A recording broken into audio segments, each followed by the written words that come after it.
There are some Iranian authorities who don't approve of these measures, and if you're lucky, you will be sent to a magistrate who might believe you and release you.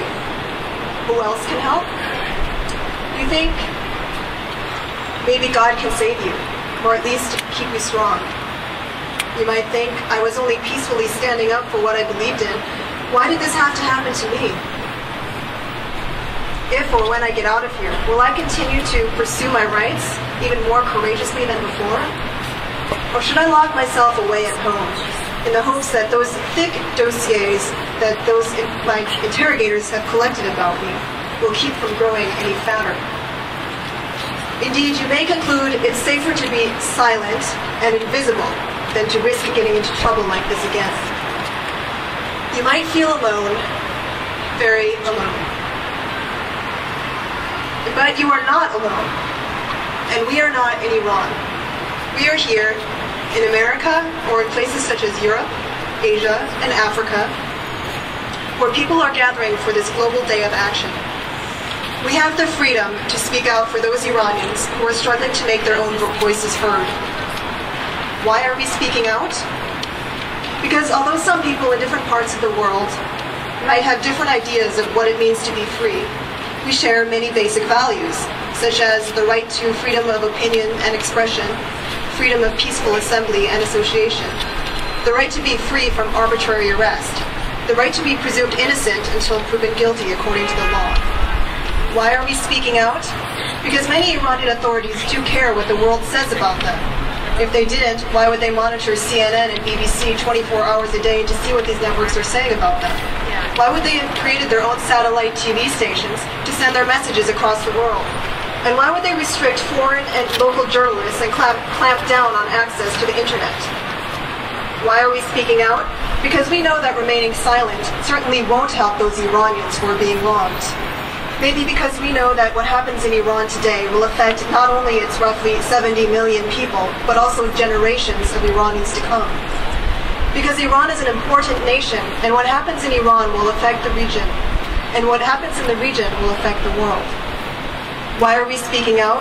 Because Iran is a sophisticated nation with a rich culture and civilization. The country has a large educated youth population. It also has a history of democratic movements. Its people deserve much more than the injustices that they have been facing today. By gathering here today, we're urging the international community to uphold the Iranian people's human rights as a matter of international concern.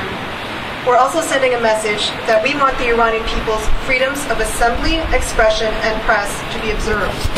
And we're calling for an end to state-sponsored violence and accountability for crimes committed in Iran. We've come here today to call for the immediate and unconditional release of all political prisoners and prisoners of conscience, including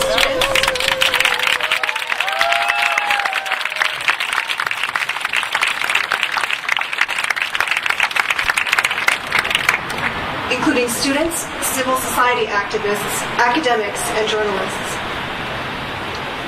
According to the Press Rights Watch group Reporters Without Borders, Iran has become the biggest jail for journalists in the world.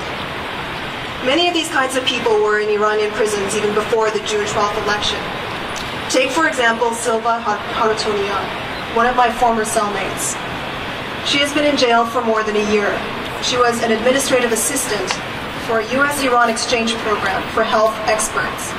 Silva, an Iranian of Armenian ethnicity, was convicted of allegedly trying to incite a soft revolution in Iran, a charge I could have never believed to be true of her.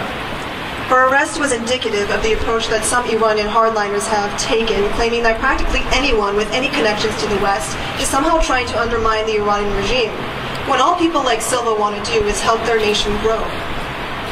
Tehran does have some legitimate security concerns, but hardliners often exaggerate and exploit what they call threats against the regime to tighten their own grip on power. This approach has intensified over the past several weeks. Certain elements of the Iranian regime have been using what they call national security as an excuse to violently suppress the peaceful exercise of basic human and civil rights.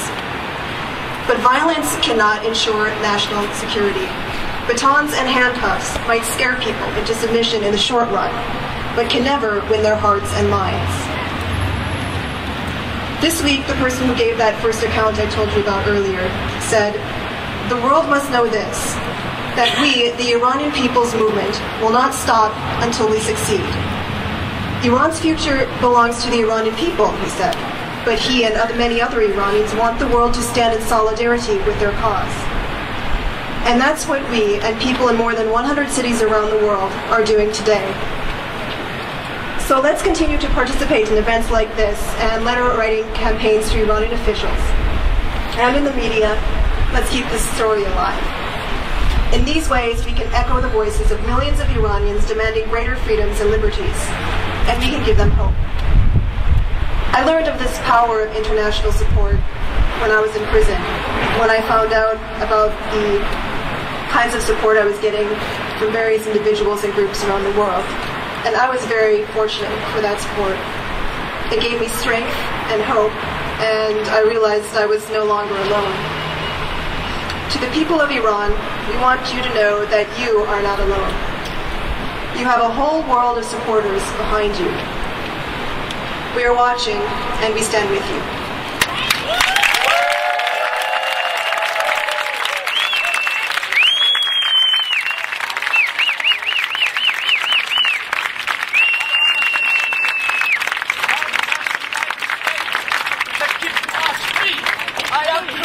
I am Jewish, I am Buddha, I am Hindu. You should Middle East say, are Christian, are Jew, are Buddha, are Hindu. God bless you. God bless you.